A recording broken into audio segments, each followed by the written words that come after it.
everyone. So here we are with Jesse Pimental and excited to do our out brief podcast with you, right? So that's what we're calling it. Yeah, it's gonna be a rough one without you, but it's gonna be fun. So we're gonna have lots of stories for you guys. But first, tell me about your breakfast. Oh, breakfast. Yeah. 4 eggs, 4 pieces of bacon, and 30. I guess now we're at 42 ounces of coffee.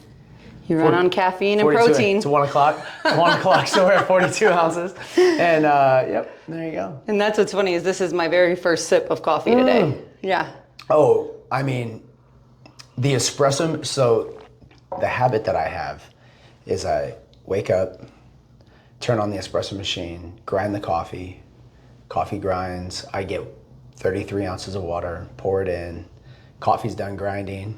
7.5 scoops in the coffee maker. Wow.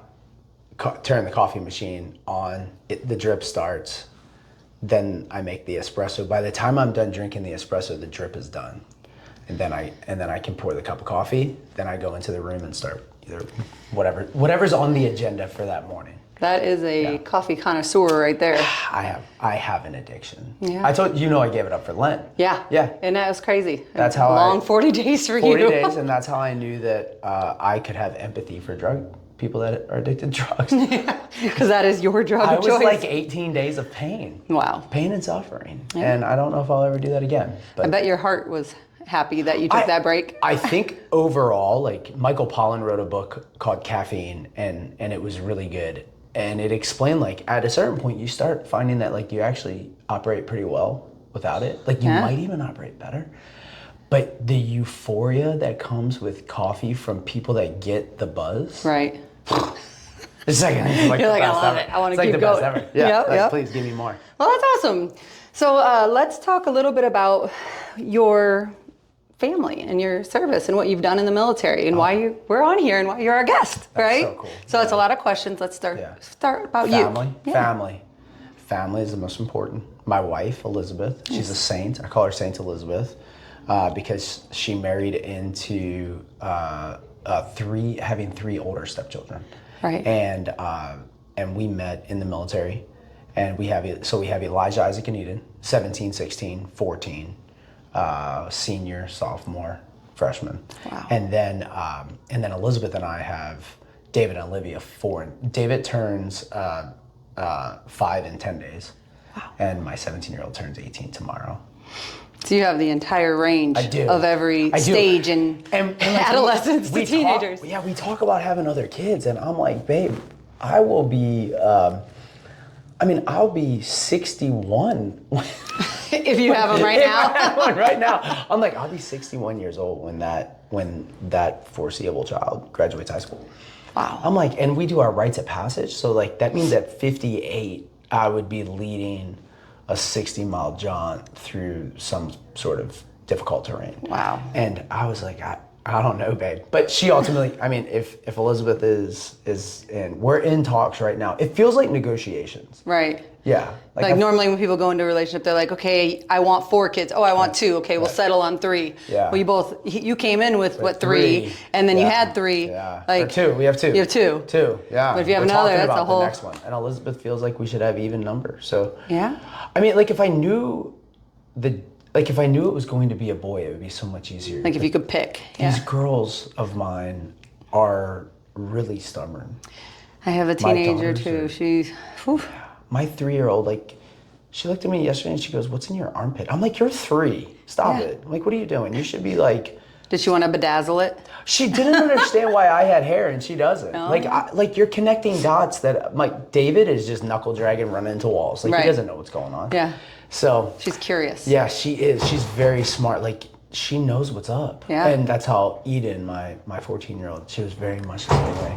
So that's the family. That's good. Yeah, we boys play football and rugby. My daughter swims and plays tennis. My little ones bike around the neighborhood every day. Well, that's good that they get out of the house. We do a mile every day at least. Right. And so it's either in the morning or the evening. They're beautiful. My wife works for a defense contracting company, and she does tech writing. But she's also in the military. She was, yeah. So that's how we met. Yeah, she was a linguist, Korean airborne cryptologist, I guess what they call it. And then And then she commissioned, so she went over to the dark side. And I don't hold that against her, but I do salute her as she's leaving the driveway occasionally and when she returns. Nice. I just run out. She hates it. We used to do that to first lieutenants, second lieutenants, Yeah. like on the street, or we would space out at least 6 feet, so they'd have to salute us like 7 times. This is perfect. Yeah. Yeah, and you should have all your kids line up like that. Well, yes. That would just be a fun That thing. would be good. And Yep. she would know that I instigated this. Yeah. So, so it's been good. I joined the military, and my career's inverted. That's what I like always joke about that. So I wanted to join, but my dad is not a fan of he may or may not support military service. For his son, he did not. And so I had to like kind of reconcile that as a young person. Right. Going against what your father wanted you to do. And pretty much. I didn't. Yeah, his personality was strong, and he's significantly more intelligent than I am. So he was able to articulate reasons why maybe that's not a good idea. I was in New York City when 9/11 hit. I had just turned 18, and all my buddies from my hometown were like kind of enlisting, and I was talking to my dad, and he was like, man, he like gave a case on why it's not the right thing, and he hit me like in all the soft spots, like he knew what I wanted, so he talked to me about that. So I didn't. So I went into business. So at like 22, I worked for the largest privately owned mortgage company in the country and ran like a construction lending department. Didn't know what I was doing. And then I left in 2009 with the housing crisis and had to kind of start over. So I went to a Verizon retailer and I worked for them from 2009 until 2017. That's what I remember. You did a lot with them, and you had a lot of experience before you even then enlisted and joined. Oh, well, I mean, it's really like, so I had to do a pass test is what they call it, in 2017 for SERE. So like, PJ, all like Air Force called it battlefield airman back then. It's an insult to like a bunch of other people that actually fight in the battlefield. Yeah. So I had to do a pass test. The guy giving the proctor for the test for all of us, he sat down one-on-one and like gave like a counseling session after you passed your test. And he's like, hey dude, I did well. He's like, why don't you go, these other routes? Yeah. And I was like, listen dude, of irresponsible decisions I could be making at 32 years old right now, leaving what is considered a good job. Right. SERE is the least irresponsible. Like that's like that's my bandwidth for irresponsibility. Wow. And he laughed, he got it. Funny enough, that guy is actually at the same unit that I'm in the Kentucky Air National Guard. So it's he's a senior. It's funny what a big but small world the military is, right? Yeah, he's down there. He was actually going to be a police officer, so he was working for this company called T3I. Okay. And they proctor all of the past tests. Now they're called something else, I don't remember. But initial fitness, I think it's called IFT now. Okay. Initial fitness test for all special warfare. But that was his gig for a short period of time. Wow. And I stayed in touch with him because he was a pretty cool dude the whole time. So so I went into the military at 32, and then turned 33 in basic training. So they were calling you the old man? I was by far the oldest guy at basic training. I was the oldest guy in our selection for SERE. It's at Medina, and that was bad. But you were still in shape back then, right? As you are now, so you were still running circles around all the youngins? I was in shape. I did very well on all like the fitness components. SERE does not, like they didn't, like that wasn't, like it didn't necessitate that level of fitness. Yeah. What they needed was something that I wholly didn't have, which was high levels of attention to detail. Oh. So I passed. Obviously, I ended up passing and going on. And when you went through, did you still have to use tweezers for your socks, or were you rolling? Oh no, you're rolling. You're rolling at that time. Okay. For basic training. Yeah. Yeah. You're rolling. You're rolling. So you learned all those attention to details. So that I just only wish that was the extent at which they, because SERE's like famous for the sewing. Right. So you're making all your gear, and then they pull out a rower when they say 8 stitches per inch. Like if it's not 8 stitches per inch, then it's a fail, and you only get so many fails before that's it. So like, yeah, you might run we had dudes running like 10-minute 2 miles. Yeah. But like. You can't sew. If you can't sew 8 stitches per inch with the right, and also like each one has like a specific requirement. Like Right. it's a flat stitch, or is it a rolling lock, or is it a roll? Like that matters. And then cadre are there to hold you. So it's just a weird thing that like is super important. But when you get into the career field, then you understand like, okay, yeah, I'll never sew again, but can I stay up and accomplish a really detailed task, no matter what the demand is? It's like, because if you can stay up and sew for 3 hours or for 3 days. Yeah. In the middle of the night, tired. Yeah, you're exhausted. working out, you're training, you're PowerPoint to death, and then like you go do that. If you can accomplish that, then sure, you can definitely accomplish something that's exciting. Right. Because nothing is exciting about the sewing. Right. So, yeah. And a lot of people don't think that, hey, that's what they're doing, but it's teaching you something more than just being out in the field. It's kind of like with, what is the Karate Kid, wax on, wax off. Right. He's teaching you other things, and that's the method. They should have had that when I was cadre. We could have like played that scene. That scene up there. Or even the flick the jacket, right? That's right. This is what you're doing. Yeah. No, so the worst part about being the oldest guy though was that, so it was all A1Cs, E3s. Yeah. In our selection class. So there were 34 of us, all under E3. Okay. I was the oldest. So typically we have people come in and cross-train. Right. So they've been in a few years. E5 comes in and like that offers leadership. Right. Right. Military leadership. Right. So I think then they were like, okay, well, Pimental's the team lead. Right. So now I have this binder and I have to sit in a certain spot. You sit certain ways. I mean, private sector, not like that at all. You're like, this is not what I did in my last job. What are we doing? So I think by day 3 or day 4, they pulled me aside. They had me at parade rest, which I'm sure that I was at some combination of like parade rest and attention. Like my feet were probably touching, but my hands were behind my back. Okay. And the guy's like, you are the absolute worst leader. And he had like the in-between. Other language in there. And he was like, you're the worst leader that we've ever seen in our entire life. And like a part of me wanted to like defend myself. Yeah. But you're like, this is a lose-lose. Whatever I say is going to be a lose-lose. That's right. And that like began my experience for like the next 18 months of life was like everything I thought that I was like decent at just totally broken down. So, well, and then they do that so they can build you back up. Yeah, 100%. No, it was great. Like, because then when you graduate, you get that feeling of like success. Yeah. But then you hit the field flights and it feels like you start all over, because then there's like a certification process. Right. Do you have that in your career field? Like. Yeah, you go through 3 level, 5 level, 7 level, all that, and then. Okay. Yeah. So part of ours is like you get there and you like think you know what you're doing because you just spent a really long time like training on it. In theory, knowing what you're doing, and then you find out that no, you don't actually know what you're doing, and they're there to let you know that. And so then. You're not really like starting over, but the certification process is very serious. Like there's been people who have graduated, donned their beret, not certified, they go find a new job. Oh. So they're not. Because they didn't finish it all the way through. They weren't able to certify, they couldn't follow directions, they couldn't adapt, whatever it was.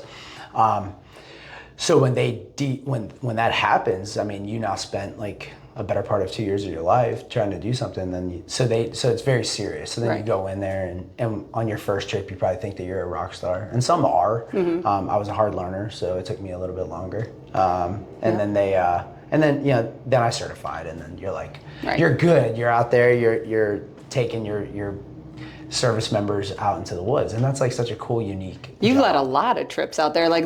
Even the last one at that exercise, you guys were out on water, everything. That was not that was not SERE training. Yeah. Parts of it were. Right. You're using all of these skills that you've learned over the years, it's so and cool. Now you're leading others in those situations, survival. Yeah. Which is amazing. Yeah. We sit there and teach them how to tie fishing knots. No, yeah. And you're teaching your kids. I mean, so many life skills that you went through. Oh my goodness. I used to joke that if our grandparents were still around, teaching what they used to teach older generations, like the S in SERE, like it would just be the ERE component, because like the survival component would be squared away. Everyone like you'll meet know that. Yeah, you'll meet some young men and women that are from like Montana or Idaho, where like some of those traditional values still rest, and they come in. I'm like, who wants to kill the animal? And they're like, dude, I've killed like. I've got we like go hunting all the time. 12 deer under my belt. I'm good. And I'm like, all right, what do you want to suck the eyeball out of that? I mean, like, you want to eat the heart? Who's taking the first bite, right? So it becomes a different thing. But so I mean, that's my family and like the military side. there's always fun stories on there. But yeah, and you're still serving. You're not Kentucky Air National Guard. The Guard. Yeah. So you do your drills and your weekends and going away. But what brought you to INvets in our mission here? I know that you've been here longer than I have. You know, only by like 6 months. No. So awesome enough was that. So my wife was leaving the military 2021. Okay. 22. November of 22, she left. Okay.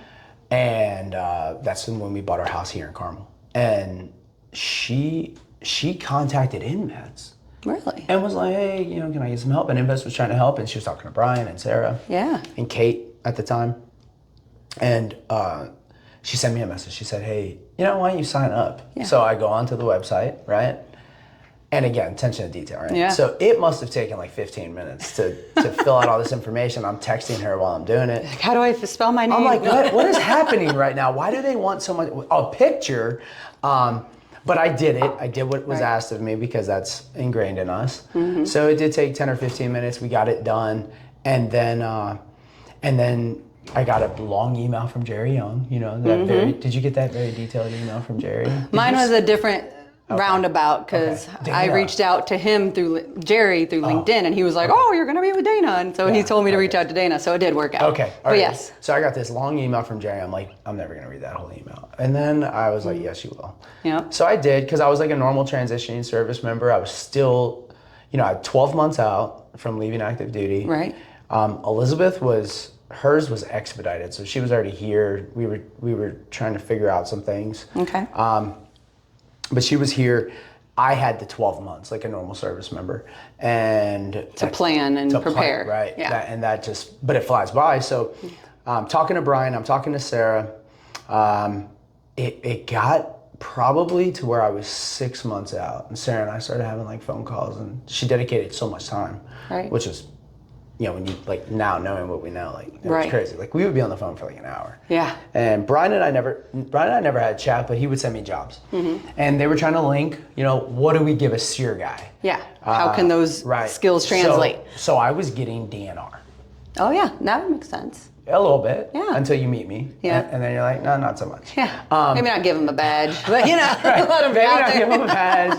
Like, that's hilarious. Yeah. So that's what was happening. So I was like, there's no ad. Like, they're like, well, you know, he likes to live in the woods. I mean, it'd probably be great. I was like, bro, I have 5 kids. Like, they don't want to live in the woods. Like, they don't want to live in the woods. Like so it just so happened that I was here doing recruiter assistance program. Yeah, rap. Yep. And rap. And because he's a rapper. I did it twice, which is pretty cool because it got me home because that's where the kids were. So so I came here. I was doing it. They needed help with like SW stuff. Okay. So it got me 2 weeks here. So Sarah and I were on the phone while I was here. We already bought the house. I was living on our compound. Well, kind of. Yeah. Yeah. So, in a tent. No. No, we had a cage. I had a cage, like a good instructor. So I was living there in Texas at Medina. Elizabeth was here, and when I came home, it was like one of my first times living in my house. So I was here, and it was May of 23, and Sarah and I were on the phone, and she's like, "We have this position maybe opening up. Would you be interested?" I'm like, yeah, yes. Yeah. Yeah. Because I knew I didn't want to go back to sales. Right. And that was like my prior background. So it was like, I've left that. I was looking at like moving into teaching, or I knew I was going to go to grad school. So I was trying to like, okay, how do I balance all this? Right. And it was a pay cut. Like, well, it most likely was going to be a pay cut. From the military? From the military to civilian. Right. Since I didn't want to go back into like what my resume would have lent me into. Right. So she's like, well, why don't you come in? So then I interviewed with Blaine and Sarah. I was in uniform, which was awkward. And we always tell people don't interview for a civilian job in uniform. I'm like, just so you know, I'm coming straight from, I think I was at Carmel High School doing a recruiting event. Nice. And I, so I show up and had a good interview and liked the mission. I loved the quality of life component. Right. Leaving active duty, like I was gone a week. I had been gone a week, at least a week every month since 2018. just from the house. And then not including all the other stuff like, which is stressors then on your family and, what you want to do and really making that decision of the after military. So it was good. So I was like, okay, this is cool. Yeah. Sounds great. I didn't know what I was really biting off, how much, but it was, I loved once, then they offered me the position and I took it. So I came in June on SkillBridge. But when you actually are a product of what we do then is because then SERE helped you through your transition to find you that. Yeah. So you were a full believer. So you accepting the position is a perfect fit. Right, and coming back and choosing Indiana as your home now. Oh yeah, and the people that were already here were like at first, I think so many people want to do what we do. Oh, all the time. Yeah. And some are hyperactive and skilled and like aggressive and go-getter, and some that want to do it like think that it's going to be a cake gig. Right. And there's days of both. That's right. Yeah. But our position, if your caseload's high and your business outreach is good, like you're hacking the mish, like you're getting it done. And I could tell like they didn't like. Because they didn't, they weren't consulted. And at the time, the company was like 4 people. Right. So, it's those 4, 2 knew that they were bringing me on, 2 were like, who's this dude? Right. And then after a certain period of time, I realized that they like relaxed a little bit. And I'm like, what's been going on? They were like, listen, dude, we didn't know you. Yeah. And people wanted that Central Indiana gig. A lot of people wanted that. And then they just picked you and just handed it over. Why was it you? Yeah. And they were, was there other people that interviewed? Yeah. Okay. Yeah. So it's not like they were just like, hey, we're picking you. No. We're not even giving anyone a chance. Because I think they had to open it. It was like it was open, but I was like flattered kind of because it was nice that they were confident that I would do the job. Yeah. And then on the other hand, I didn't even realize how competitive it was. Right. Like. Because, I served, at that time, I was 6.5 years. I did a contract, and there were, people that were like 20 years. Right. But Sarah's position was like, all the things from my background prior to were what led her to that. Your experience, which was unique in the like a guy that had a sales background, but also served and did this thing that was kind of hard. And had life experience. Right, yeah, yeah, a lot. Can help advise people if they're moving here. This is how you buy a house. This is how you get a loan or you deal with stressors or VA or claims. Yeah, the VA stuff. So, so I was, it was amazing for that to have worked out the way that it did, and it was a huge blessing. And being able to do SkillBridge, you could try it first and see if you even like it fully all the way. I know, I was like, which is great. I thought it was. So that SkillBridge with INvets is like perfect. Oh yeah. It is. I'm so glad that we're now approved again, even to continue doing that for other people that maybe they don't necessarily know what they want to do or be when they grow up, right? Like I didn't know after 20 years, and giving them the time to learn the nonprofit side, come work with us, see what we do, meet up with business partners that we have, and find out what they want to do. Yeah. Amen. So, yeah. No, because the worst thing, in my opinion, that veterans say is like, I'm open. Right. I can do anything. They can say it to us. Right. And our job is to say, okay, cool. Yeah. True. Let's hone that in. We got to narrow it down. We can't put that on the HR team. Because they want to hire a veteran, some of them maybe not so much. And we have our little abilities around that. But you still have to know if you want to be in healthcare, you want to be in IT, you want to be in manufacturing, you want to be at the railroad, Yeah. And it's a scary thing, and that's why we try to connect with people 6 months or a year out, like you did, to make a plan and not just show up after, hey, I'm out in 30 days, I need a job. Right. Ooh, that's going to take some time. Right. Yeah, because I got a resume, and to be like frank, I wasn't like over the moon about it. Right. But I also didn't have the time to take into it, right, because I'm cadre at a schoolhouse, so like we're going in the woods every week. We ran a battle rhythm that was like every month you had a new set of 45 students. Right. And I know every service member is like that. That was mine. Every service member has that thing that they're still doing, unless command is like, you just take that time. Do what you need to do and knock it out. Our shop was six cadre members. So like if one cadre member wasn't involved, that meant that the student body got divided up amongst 5 now. Right. Instead of more 6. workload. And then that's not fair. And then there's lessons that have to be taught. So I was like, I didn't have time to evaluate that resume, but I do know that when I was able to come onto the staff, then I say, okay, well that resume was weak. Right. Now let's make sure that we're providing better resumes and to our come clients. up with better methods. Right. For them. Thankfully, SERE got my resume, yeah. right? SERE gets it, and she's like, well, I see what I need to see. Well, and that's how we can also help with our business partners then by explaining people's resumes, because oftentimes, especially if they are short on their transition time in window, we can be like, hey, if you have questions, we can break it down. We can help you understand it if you're not familiar. So that, I think our entire mission is great just for helping that purpose. Yeah. So you started out as a VEM, the SkillBridge intern. Yeah. Yep. And then a VEM, which is Veteran Engagement Manager. Full-time in November of 23. Yep. And you did that for about... You came in January. I came in January of 24. Yeah. So that's why, like, technically, I didn't go full-time. I didn't get brought on until November. So because that's when you were out of SkillBridge. That's right. Okay. Yeah, November 2nd is when I transferred. So I swore into the Kentucky National Guard that day and joined INvets officially. I started SkillBridge. I did 5 months of SkillBridge. Oh, nice. Okay. Yep. And I did 3.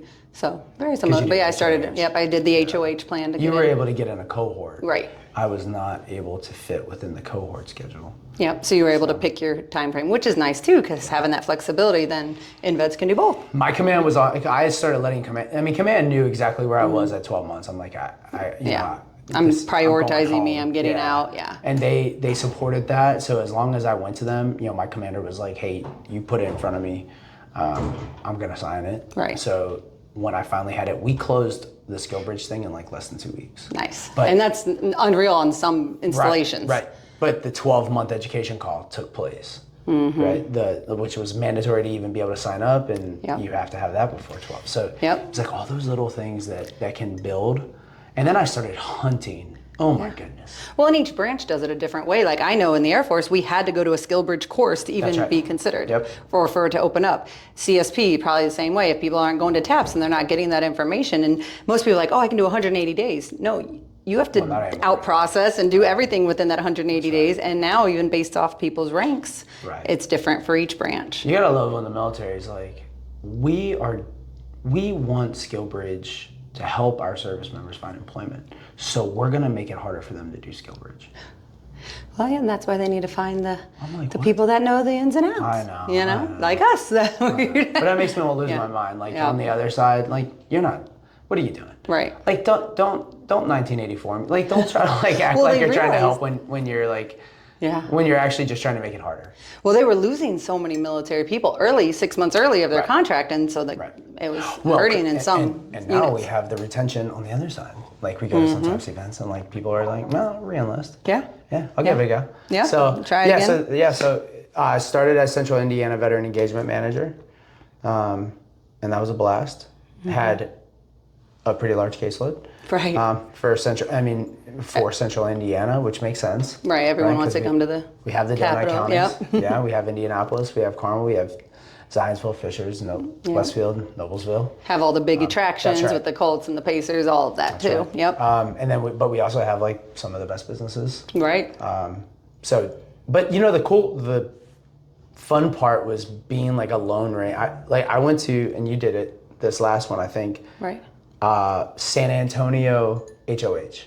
Oh, I did it last year. Last year? Yeah. Okay, so I did it 2 years ago, right when I was like still on SkillBridge, and then I went back and I had a SERE dude actually help me at the event. Oh, nice. I took Trevor. Shout out to Trevor. He's now going to be a H860 pilot. He's commissioning. Trevor's Congrats, Trevor. Yeah, he's crushing it. But he came and helped me at the HOH event. Oh, okay. Because like I had just left the schoolhouse like 4 months before, and but people were like, "What's Indiana doing here?"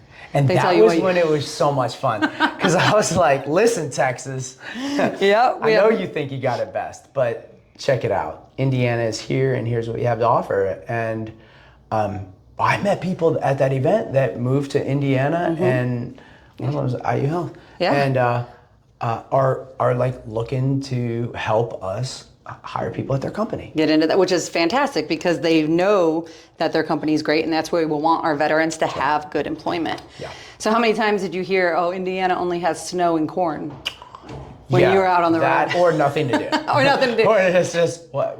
Or no water. And I'm like, listen. Our pitch at one point was you're 8 hours from 75% of the country.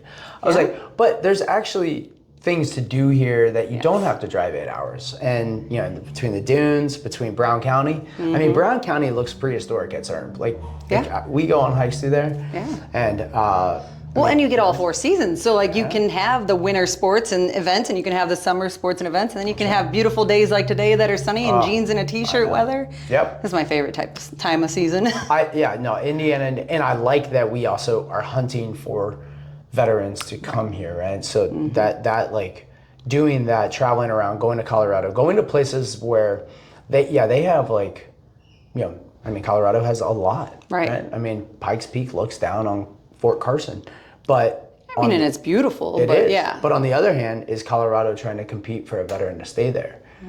Right. So, and the cost of living, and employment opportunities, because it is so spaced out with the mountains that break up the land masses and where the jobs are. That's right. So we have jobs no matter where they're at in the state. And that's what is great. And being able to pitch that is cool because you're looking at that quality of life. Like when a service member was like, I'm either going to go to Atlanta or Fort Wayne. Right. Right. It's like, how much are you going to need to make in Atlanta, right? So you get to have that talk. I definitely always bring that up. Like even when we fly through Atlanta, I'm like, that's just so much traffic. Like you could visit Atlanta and enjoy it, and And I'm not knocking Atlanta. I mean, it's probably a very fun city. But same thing with like when I went to New Orleans for a work event, I was like, this is fun, but I would not want to. Did you go for Hundred Heroes? Yes, I did. I couldn't remember which one it was, but yeah, I got to spend a couple days down there. I'd never been to Bourbon Street and all of that, so it was really exciting. But like, yeah, there's just always something going on that I'm like, I'm ready to go back and be able to have my quality of life with my kiddos and my housing and land. Wild. Yeah, Bourbon Street does get wild. Yes. Were you there during anything? You weren't there like. No, not during any of those. But it events. doesn't matter. Tuesday at Bourbon Street is crazier than New Year's Eve in Indianapolis. Oh yeah. But Indianapolis has a lot going on, so that's why we like to bring people to the big cities, because we have not just only rural and corn here. That's right. It is interesting that people think that. So then after your time as a VEM, you did get promoted. I did. Yes, to the director of VEMs. Veteran engagement. Yeah, director of veteran engagement. You became our boss. That's right. Yeah. So that was fun. Brian was running for office. Oh, that's right. Yeah. Yep. So he was running for office for wherever. I can't remember where he lives. Greenfield. Yeah. Can't remember. He's gonna want to punch you. He's gonna be really upset about that. Sorry, dude. Sorry. All the names. One of the locals. One of the for House of Representatives for the state of Indiana. Right. And he was doing the business outreach, and that was like what I was kind of excited about. Yeah. As I think everybody in House knows, like I like going to the businesses and building those relationships. Right. So he ended up staying as director of business outreach, and then so we opened up the veteran engagement role. And the best part about that role was like, I have all like people that are professionals. Yeah. Like we're peers. Right. So I didn't. The downside was like I can't like take credit for moving the needle because I'm like, well, the team is crushing it, and it has nothing to do with me. So it was like, it was kind of an interesting role that really, it because of how awesome you were, and Chaz and Andrew and Dana, of course, right? It's like, I mean, because of how awesome that was, it allowed for me to just like create, which was where a lot of like the stuff came from. Like it came special projects, right? Yeah. Like what ended up being special projects was because like the team hit 590 or 700 or. We had 500 and what? The goal was 525, but we hit 652. Yeah, we hit 652 last year with right. us with the team. Yeah. Yes. So it was like. So the team's crushing on their own. We would hold our calls. Yeah. I'd get on. You guys are doing your job, and that was awesome because it's like that's what a group of also veterans. Right. Like that's like the key part. You give them the mission. That's right. And they are enabled to do it. Nobody needed their hand held. There are of course personalities and such that we all have to deal with, but And deadlines that do still need to be met with like in any organization. But like you just tell them, and 99% of the time, it just gets done. Right. And then I get to go back to SERE and report like, hey, the team did the thing, whatever What's that next? thing was, right? And it was like, but that was the best part, was just being able to like trust your team, and then I could imagine like what's an event. Because like that allowed for me to say like INvets needs to stop writing coattails, and just like people need to hop on our coattails because we're the premier. We could feed their pipelines with talented people. I don't need to go to any other, like if it's in the state of Indiana and we're gonna do the thing, people can come to INvets, and I really wanted us to know, like, to not just be lumped in. Right. All veteran organizations do great things, but I wanted INvets to have an opportunity to stand out.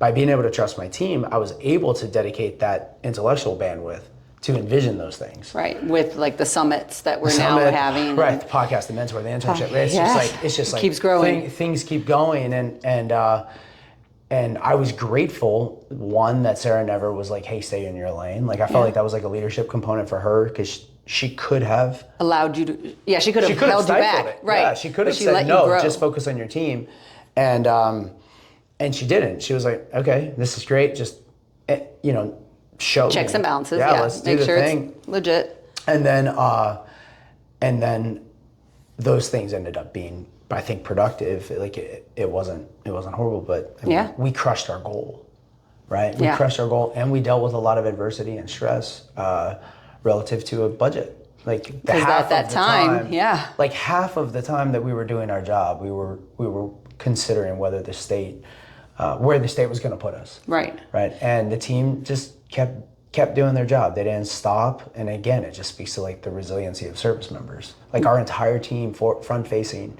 has active duty experience, either AGR or full-time active.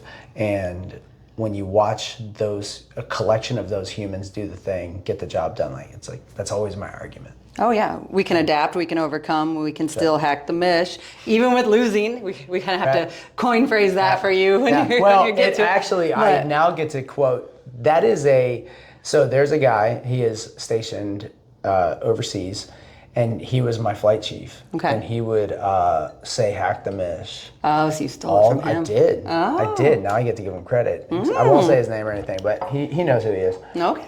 Well, credits to you, because we've heard it a lot. Hashtag that, yeah.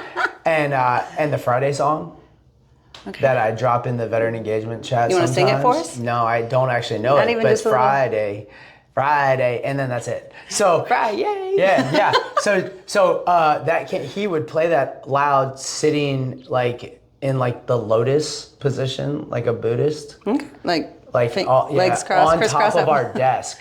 Oh. And then that's how we would kick off like our Friday meetings at 6 a.m. Yeah. So, but that dude is an amazing guy, and probably one of the best. So we got to make sure we tag him so he watches this. Yeah, I'll send it to him. Yeah, he'll appreciate. But we did my farewell at his house in the military. And he gave me my present. Thank you. So it was awesome. But that's where that comes from.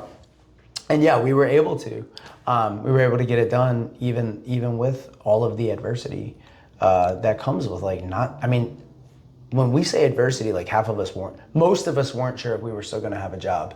Come 1 July of this year, exactly. Right. And we did go from a team of 15 to 10. Yeah. Like drastically by losing 50% of our budget, and we still were able to now things are looking good and we're growing.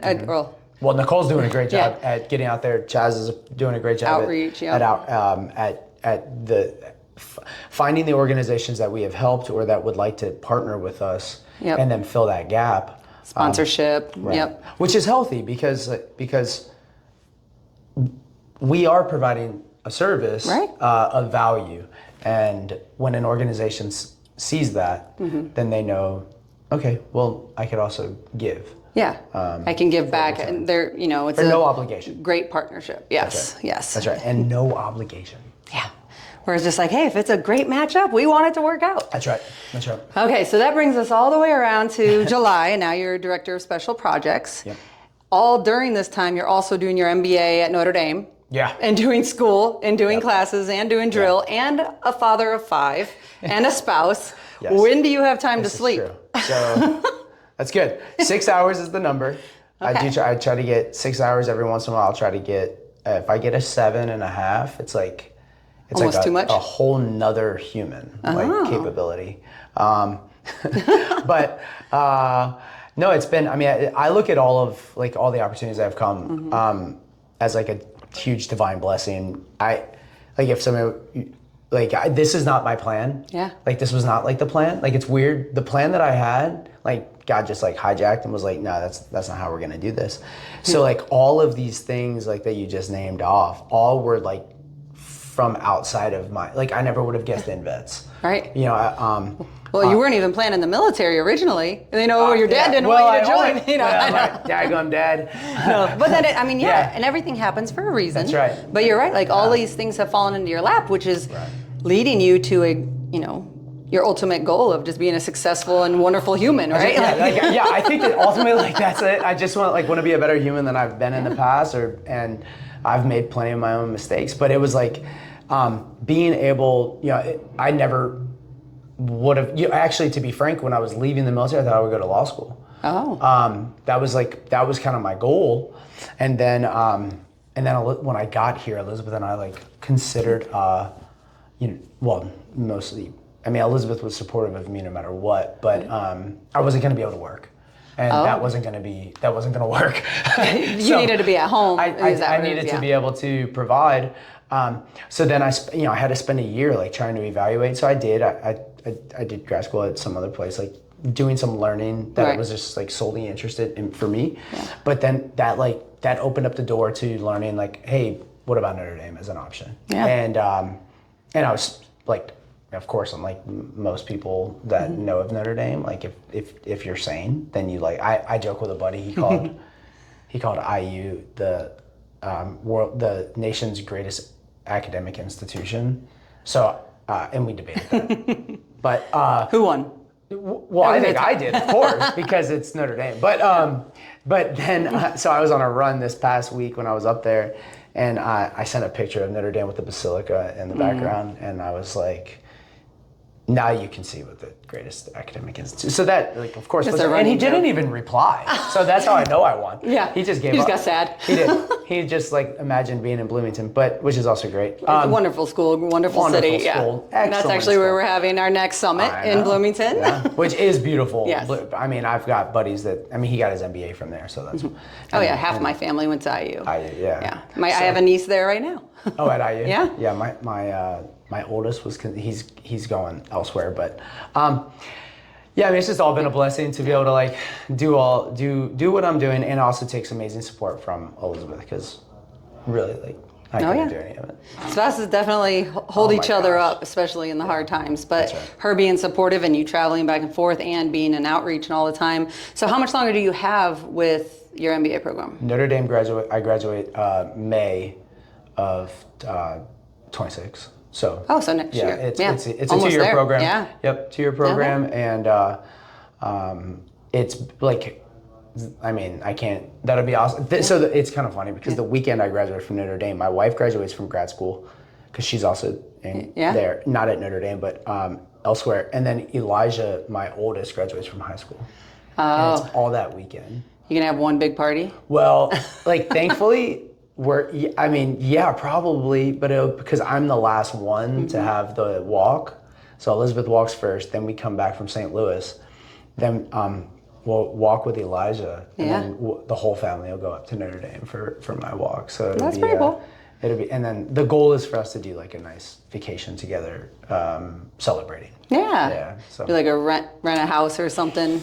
I'm trying. So I'm trying. So the goal for each one of the kids is when they graduate high school, we'll go on to a country fitting for like their personality. Okay. It's kind of my goal. So like my 14-year-old wants to go to France. Okay.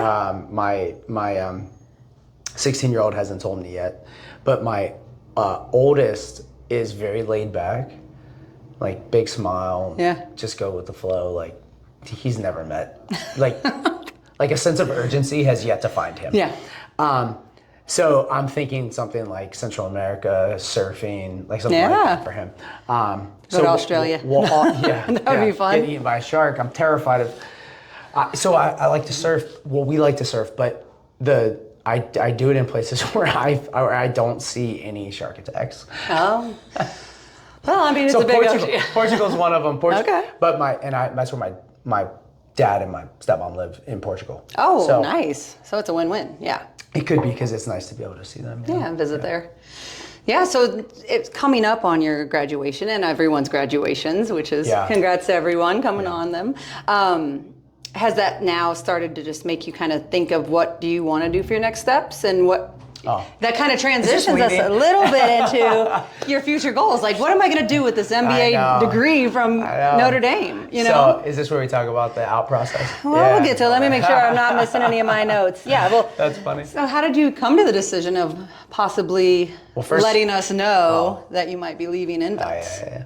Well, so SERE gave immense support. She actually wrote so in order to get into the program, you had to be employed and your employer had to support you. For the MBA program, yes. For that one. Mm-hmm. Which at INvets, they've always told all of us they want to support us to grow and be able to move on if you find a great fit. Yeah. So maybe, I guess, to give a spoiler, since I did jump into it, this is my first time being on this side of the couch, so apologies. But yes, so Jesse now is passing the baton to me for podcasts and some of the other special projects because he has now accepted a new position and we are excited for him. And now this is why we're doing this podcast and learning his story to share it to the world. Yeah. So so why don't you tell us what job you are accepting and what brought you to the decision? So I'll be taking a role at Blackrock Strategy. Okay. The title is hilarious, but it's business development. Okay. And developing their commercial side and their government contract side.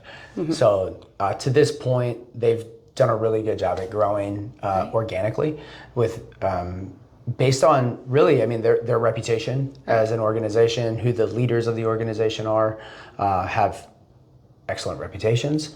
So they've been able to grow to a point, and they would like to take it to another level that is going to take additional let's say like additional networking, meeting people that maybe would not have heard of Blackrock or would have gone elsewhere even if they knew Blackrock, but maybe like the service could have, because they're still relatively small. Right. So having someone that is fully equipped and dedicated to developing their pipeline of business will be my responsibility.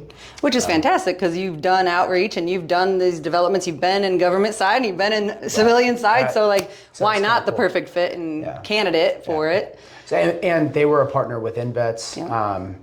I learned about Blackrock through you from INvets. So they're here local, right?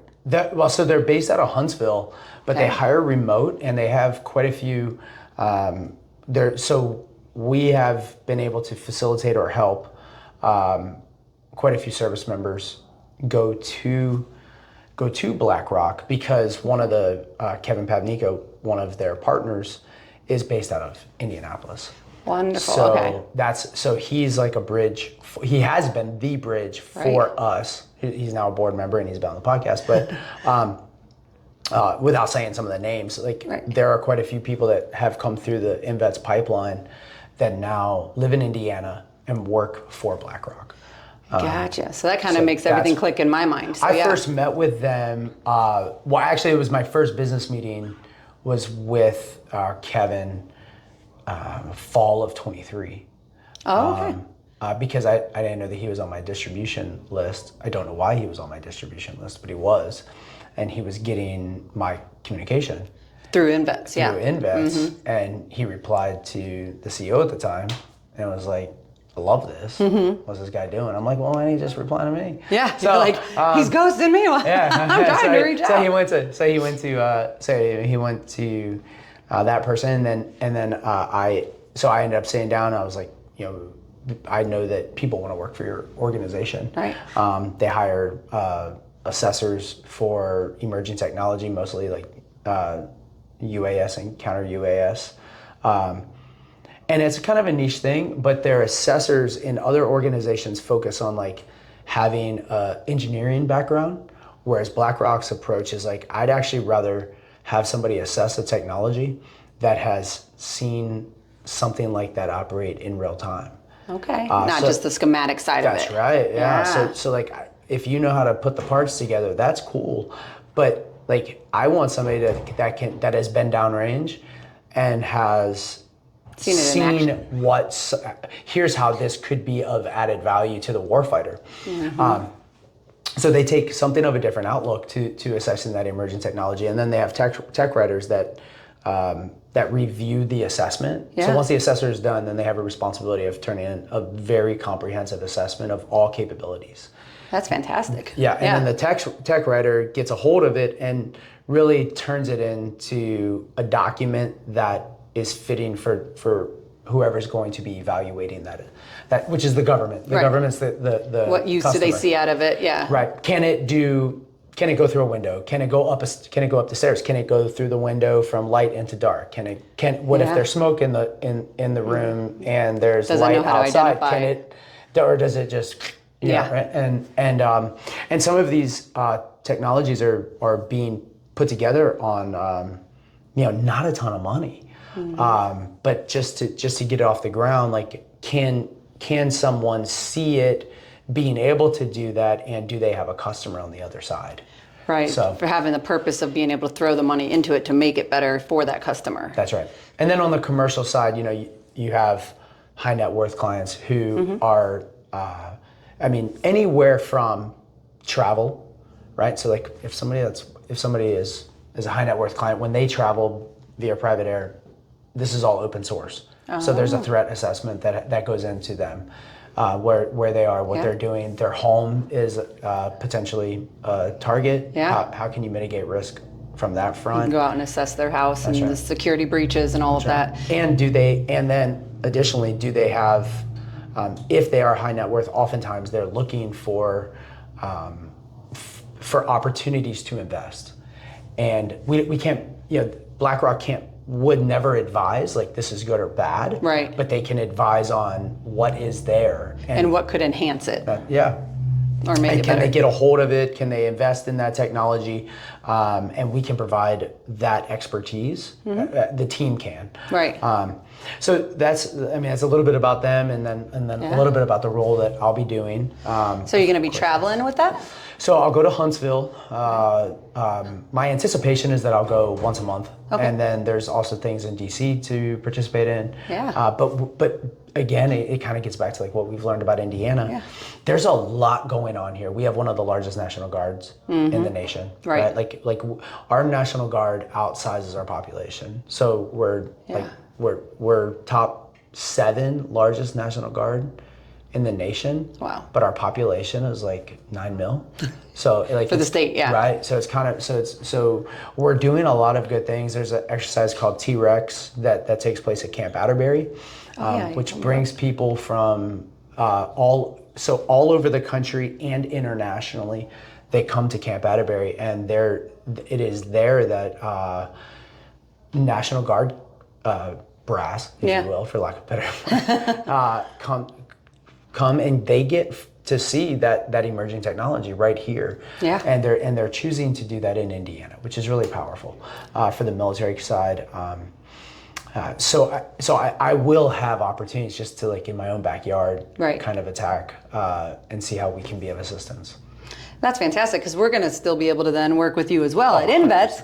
You're going to be our, belly button that we're poking, for when we have people that are interested. So rumor is BlackRock's hiring. Yeah. So can we please get that resume in? Send us those job leads, right? That's right. But now that gives you the opportunity to then continue to grow and have those future family goals, right? Because it is a step up, going from a nonprofit to a new organization and a little bit more of advancement in the skills that you have. You're going to be a huge asset to them. And humbly speaking, the idea of like defense contracting, the idea of commercial growth for BlackRock, some of the baseline skills that I have are great, but it'll definitely stretch my knowledge base.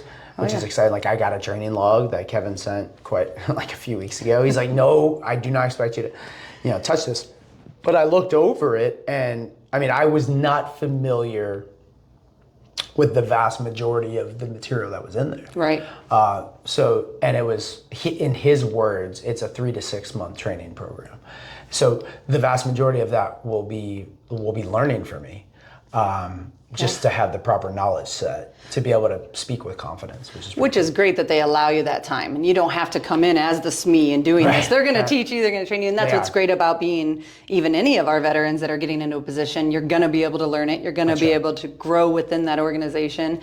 You're going to pick it up like that. Especially if a company says, and Blackrock does, and Kevin did in the podcast, we're looking for the right person with the right character, right? And then the rest we trust can be trained, right? And if there's any learning lesson for every other business, some of which we spoke about this morning on a leadership call, right? Was, what if we're looking at the veteran, what hard skills do they absolutely have to have, and is it possible that the soft skills that they bring to the table and rapid ability to pick up material, can that overcome the fact that they don't have manufacturing experience, the fact that they don't have energy sector experience, and getting companies to think through that lens, like BlackRock does. And it's not BlackRock, Larry Fink BlackRock, just for anybody who's listening. It's BlackRock Defense Company, which is completely separate from the people buying, or from Larry Fink.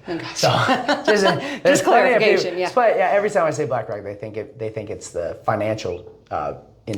Industry. They have they're managing like $7 trillion in assets. Oh wow, that is a lot. So it's a lot of money. But we are a defense contractor. So the way that they look at it is my encouragement, and MISO has been a great partner in that respect also.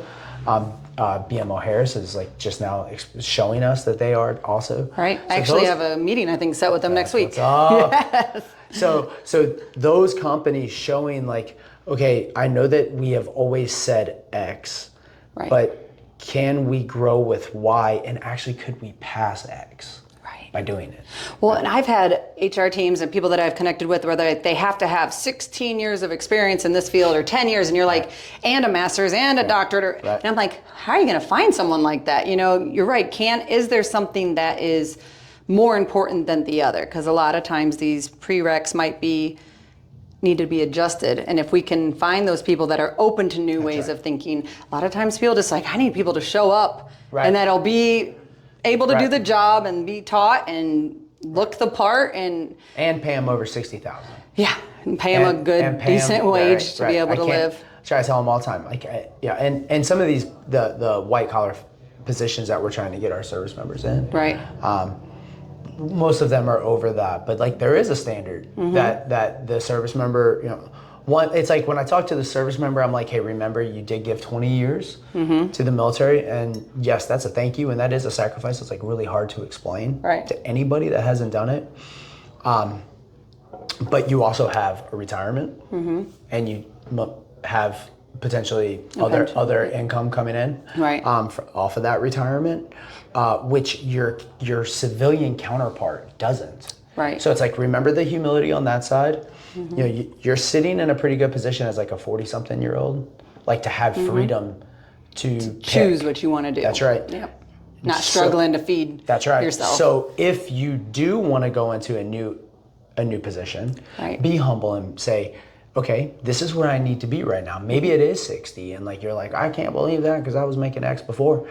Okay, but you have that, and then you're gonna make this. And then the benefit is you're a service member, so like if you keep that ethic, that ethos that service members have, then you're gonna do really well. Yeah, and they're gonna see that skill and ability, and they're gonna promote from within. And then before you know it, you're gonna be sitting there in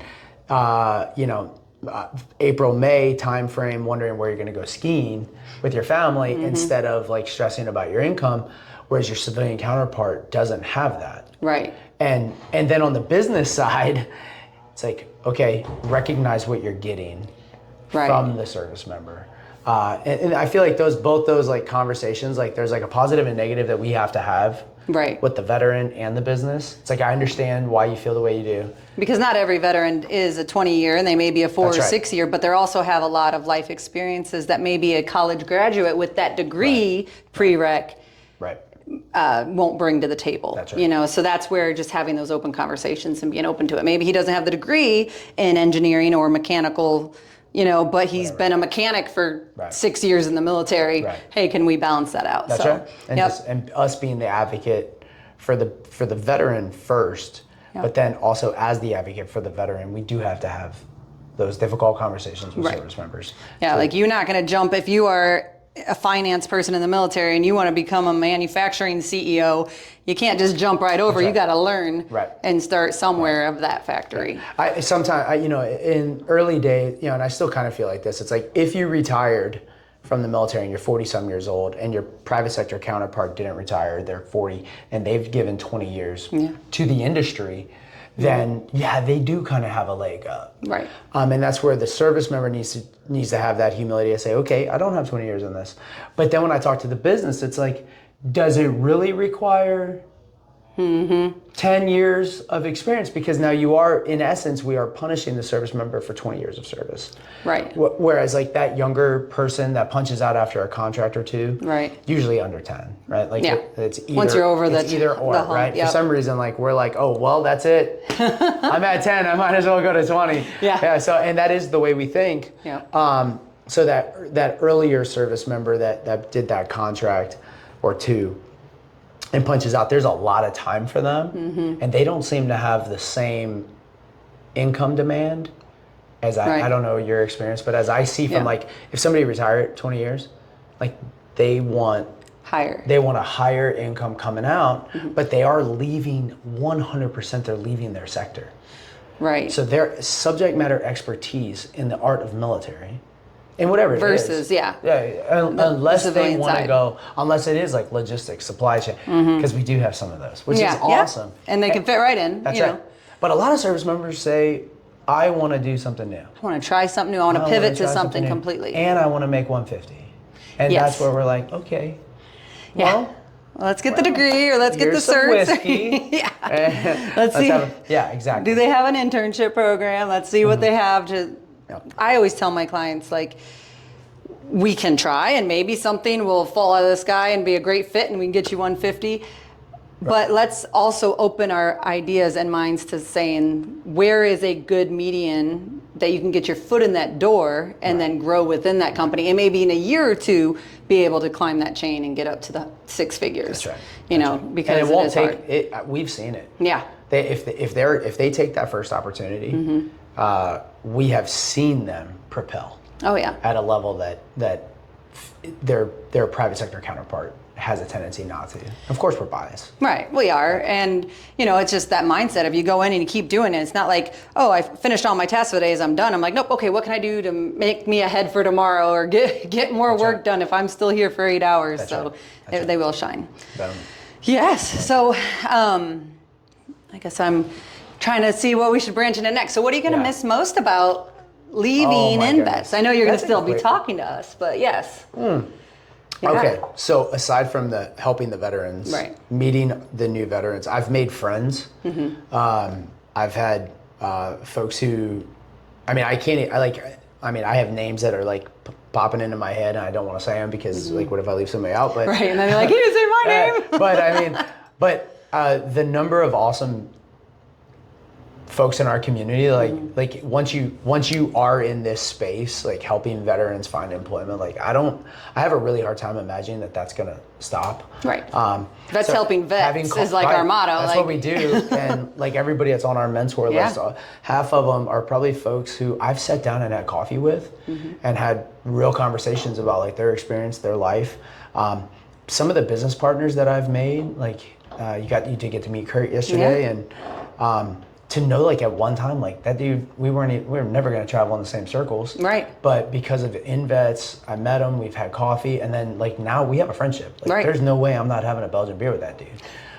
Even though I won't be a representative of INvets, that relationship has cultivated into something like bigger, which is kind of like, that's what we're trying to help teach and inspire our veteran community to do. I'll miss that. And not last but not least, but I'm gonna miss Fort Carson. I did take a couple of those trips from you last year. I know. I fully took advantage of every time that we went that we went out there. You know, I mean, because of those trips, every one of my teenage children has climbed Pikes Peak. That's amazing. And the Incline, and Garden of the Gods, and that meant a lot. Those were like bonding opportunities that I got to have with the kids because INvets was like, hey, we need you to go out here and do this thing, and it was like, come on, kid, let's go. Yeah. We're gonna do it in the evening. A buddy hopped on a trip with me one time and took him up. He did the Incline and Pikes. Yeah. And you know, he got to come out, and of course he paid for himself. Right. But it was just like still like going out and traveling around, meeting service members, doing something that you can really get behind, knowing that you're doing something good, and then also like being able to go out there and get that. You know, I argue that like I'm a better human at 5,000 feet because there's less blood going to my brain. Yeah, you're just more goofy. Less oxygen going. Yeah, less oxygen going to my brain. So I'm like, it'll work out. It'll buff. And so when I'm at 700 feet, I'm like, oh no, my brain works. Yeah. So I'm gonna miss. I'll miss the serving our veterans, of course, and the friends that I've developed, and then the businesses. But additionally, like I did really enjoy going out there and being able to travel the country, as you know. Is meeting service members like where they're at. Feels like a blessing. You're like, this isn't really work. Like, I get to travel around, talk with military members that are open to moving to our favorite state of Indiana. Is this real? Right. You know? Exactly. And then we get to help them through their transition, and if they need VA claims or they're looking for housing or where they want to live. That's right. Like, it really is a great thing and a great mission that we're doing. It's heavy. Yes. And which I think is why it's a blessing. Like, because you do, like, I've had people reply, like, you know, mad at me. Mm-hmm. I didn't feel like this was helpful. And I was like, well, I take it personally, you know? It's like, okay. And then I immediately call that person. Yeah. Because you are only one man, one person, and you're trying to do the best you can for all the clients that all have different needs. That's right. You know, and that's what we all do. When somebody feels neglected, I'm like, no, I didn't want that. Like try to fix that. Right. But it's also hard to like explain to folks, you know, nonprofit, 950 people in your case management, a lot of emails, a lot of. And there's only 9 of us total in the shop. Right. And I was, you know, there's 4,000, 5,000 veterans probably divided up. Yeah. Meetings run long, things happen, you know, it's like, it's not a science, you know, there's like an art to it. I'll miss all that. But I also don't plan on that. Yeah, you and I are staying in touch. Yeah, it's not like you're going to be like dropping everything. Yeah, when you're at your graduation in Notre Dame, since I live in South Bend, you better invite me. I'm going to come up there and be cheering with your wife and family. We'll see you for Guinness at I like Brewburger up there. Yeah. But most people. Yeah, like O'Rourke's. Yep, Eddy Street Commons right there. Eddy Street Commons, right there, Yeah, my daughter goes up there all the time after their football, not Notre Dame football games, but like high school football games. Really? They go and eat food afterwards and walk around Eddy Commons. It's always booming, I do my best to keep that Starbucks stocked with egg bites and large coffees when I'm up there. I live on that. So that is awesome. Yeah. That's what's next. Well, so if you could give one piece of advice to either new veterans that are signing up and working with us at INvets or companies that are interested, what would you do? Because obviously we're still going to be in touch with you. You're not going far. You're not moving houses, you know. Yeah. But like your words of wisdom before you are no longer officially a VEM or a director of special projects. No, I mean, and I'll just summarize them. It's like as a veteran leaving, a heavy dose of humility and just knowing that like you've worked really hard, you've done some awesome things, but you're entering into a world that isn't a direct correlation. Most likely. Right. There are plenty that are. If you go to Raytheon, a little bit different. Right. So be humble, work through learning what you want to do, not being open. And I have some ideas on that.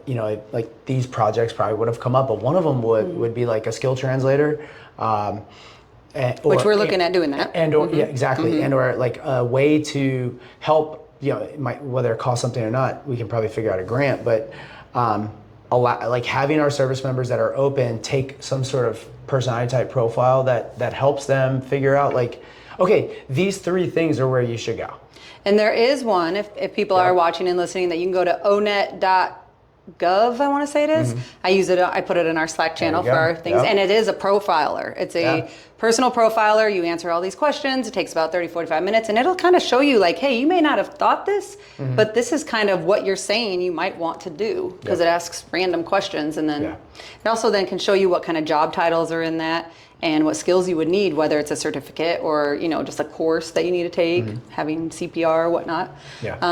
That's awesome. No, that is great. And so hop on those, and then it goes with the humble piece, but like it's not a step back. It's just a willingness to accept that you have a learning curve in where you're going, and with that learning curve, don't put your worth on a dollar sign so much, right? Which is emails that I have received in high number of that have, I believe I am worth X, and instead find the right culture of where you want to go, and then base everything off of that culture fit, and then be flexible on that income. And that's within reason. I've already stated, like, I go into companies and I tell them, like, nobody, I'm not bringing you a service member for $25 an hour. It's not happening. So we're gonna have to figure out other opportunities. Yeah, there's only a few and far between that people can live off of 18 to 22 an hour, because you can hardly even buy a house. Now, if it's a single individual coming back to live with their parents to do some college, maybe. Right. And those are some great opportunities. But yeah, like. Final thing would be, everybody should consider the skill trade. And we don't. And I'm never gonna like, I totally understand why we're not. But when I look at the future of employment nationwide, but also specifically in Indiana, like those skilled trades, if a service member had, I think it would take a ton of courage. I'm not even sure if I have the courage. But I think it would take courage to go into this thing that like carpentry or electrical, plumbing, welding, HVAC. HVAC. But in 5 years, you're going to own multiple. And then private equity firms are out there looking to gobble them up. So, and then we're always going to need electricians. We're always going to need HVAC. If you're leaving the military right now, you know, and this is one of the downsides to like some of the grad school educations that are available is, can AI replace that gig as it advances? And one thing that we do know is none of the skill trades are going to be replaced. It's actually blue collar work, which is the safest. Right, because a computer can generate and do the data and the math and the calculations, but it's hard to get robots to build a facility. You know, you need the man labor and the power. And you have an accountability too. It's like you have a person that's accountable to ensuring standards. The unions are very strong, and that's not there's no political statement here. It's just like they have 90% of the government contracts in the state of Indiana, and when you look at what they're paying on an hourly basis versus what people are making to run a bank, you know, the running the bank is nice, but also like, where's that going? And if you have you could have your own electrical business, and then you're working for yourself, and then you're building a team, and then it becomes very much like that military experience, and now you're sitting at the top of your org chart with multiple teams running, and I don't know how to help service members maybe see that. And I don't know if you're 39, 40, 45, punching out, like maybe you don't want to do that. Right. Because maybe they have been a mechanic for the last 20 years. That's kind of like me. I was an airplane mechanic and I knew I didn't want to turn wrenches anymore. But these 4, 6, 8, 10 year, term military service members, you have a lot of good years left in front of you. And that's correct. And the union work and those trades, they have good pensions at the end. Oh my gosh, I know. So I guess, it's like, as I've been out and it's funny for me to offer that as advice, because the whole reason why I went out and started doing business outreach was because I felt like we had built relationship with skilled trade, and that wasn't where service members wanted to go. So that's our obligation, is to build those relationships with businesses where our service members want to go. But on the other hand, we can still offer that advice. Like, look at the potential, look at the growth potential. I mean, there's some guy, it was in the Wall Street Journal, like a young guy, 22, 23, makes something around $175,000 a year working on windmills. because not a lot of people want to do it, and they need them, and they're providing the energy. Right. Like, yeah. That's right. I always tell people, you may want this lane, but there's also a lot of things in those lanes that maybe you didn't think of. That's right. You know, open your mind to Indiana, open to opportunities. We are a manufacturing state. We are the crossroads of America, right? Everything goes through here. So anything you can think of that you'd want to do, we could do. And the GI Bill covers it, which is crazy. They can get paid BAH while they're in. Learning their trades, going through it. And they're getting paid to learn their trade because they get paid at hourly rate when they're out. Yeah, and there's programs like Troops to Transportation or Helmets to Hard Hats that do skill bridge for it. That's right. You know, right? So they take years of service. Most, according to who I worked with down in Greenwood, can't remember it's Electrical Workers, Brotherhood of Electrical Workers, Carpentry and Millwright. Oh, okay. They will subtract time from the school based on years of service. Nice. So like you might be able to bypass like the first year or two. Yeah, which puts that's fantastic. And then you punch out and you're at $45 an hour, which if I can do my math correctly, pre-overtime you're over 90,000 starting. Yeah, that's a pretty good paycheck. Yeah, it's not bad. And then on top of that, the veteran might have VA rating or benefits, right? Or their spouse may be working as well, so you're having that dual income. And then if they did want to open up their own practice, or not practice because they're not doctors, but company, we partner with people like Venture Vets and things for entrepreneurship ideas, and you learn that information through, which is what they do. They Boots to Business, which is fun, crazy. Exactly. Yeah, or her husband, Courtney's does construction. See, he has a construction business. That's how like Venture Vets like kind of got their thing. Nice.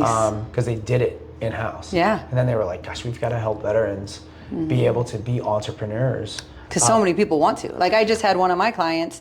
I connected him with Courtney because he's like, dude, I want to open this business. Start it with me and maybe another person, and just, a cleaning service. I'm like, that's ingenious. Right. You know what I mean? My gosh. Pressure washing, cleaning. Yeah. I have a cleaning service come to my house. My son, 16, he was 16, built his flyer, went around the neighborhood, just handing out. Yeah.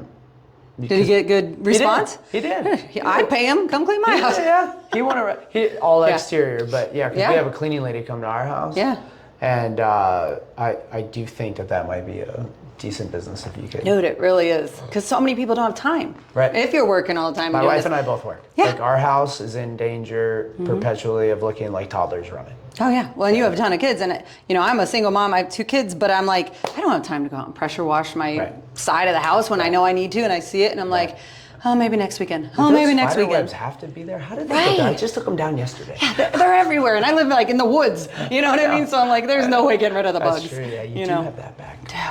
So many woods. There you go. Yeah. So well, I know. I think that's everything on here. Just I have to keep my notes, keep me in check since it's my first time. But I know that I'm going to miss you. Thank you, Victoria. I know you're one of the first people I met here. And being Air Force to Air Force, you're always gonna have that special place. But I'm not gonna stop bugging you, and I'm still gonna be calling you every week. I know officially you only have 4 more days. That's right. As an INvets employee, an INvetter, right? That's right. We've got them tomorrow. We have a podcast tomorrow. Yep, that's true. Brian Bush, Reboot Project. Yep, but I'm gonna be blowing up your phone whenever I have questions.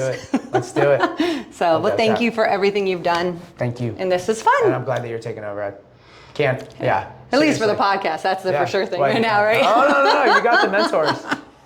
I'll learn it. We'll see. Awesome. All right. So yes. Signing out. INvets is a 501c3 nonprofit dedicated to helping transitioning service members and their families find great careers and communities here in Indiana. The way we usually connect with veterans is in-person events. They are assigned to a case manager, which is one of the 5 veteran engagement managers who are located in 5 regions around Indiana. They'll really work hard to connect with them, and then they complete the profile in more detail about the types of careers they want, the skills they have, where they might live, do they have a spouse. So it's a very personal service, and we try to match them with the right career, and we try to match them with the right community. We take our job seriously, understanding that we're not selling somebody a thing, we're helping somebody move into the next phase of their life. That's not lost on us. we are not moving one person, we're moving a whole family, and every member of that family has a different need. We try to have those open discussions about everything. So what we realized was just helping somebody find a job when they get out of the military isn't enough. There's got to be more to it than that, especially if we want to create lifelong Hoosiers. So we started thinking about what can we do outside of helping people find great careers to get them connected to their community. Transition is not transactional, it's transformational. And it's something that we talk with our staff about all the time. We cannot look at transition out of the military as a transaction of leaving one job and going to another. It's a transformational moment in somebody's life, and we hope and believe that should be Indiana. And once they're here, we remind them that we're here for life. So if there's anything that you need once you've gotten here, you're looking for a volunteer opportunity, a way to get involved in your community, or you just need some resources. A thriving job market and low cost of living, plus a wide range of veteran benefits, make Indiana the perfect place for veterans of the United States military to call home. INvets can help you find that home. We're an organization started by veterans to help former service members transition to civilian life in our state. INvets can help you find the community with the career opportunities, housing, schools, and amenities that fit your lifestyle. To learn more about INvets, visit us at invets.org today.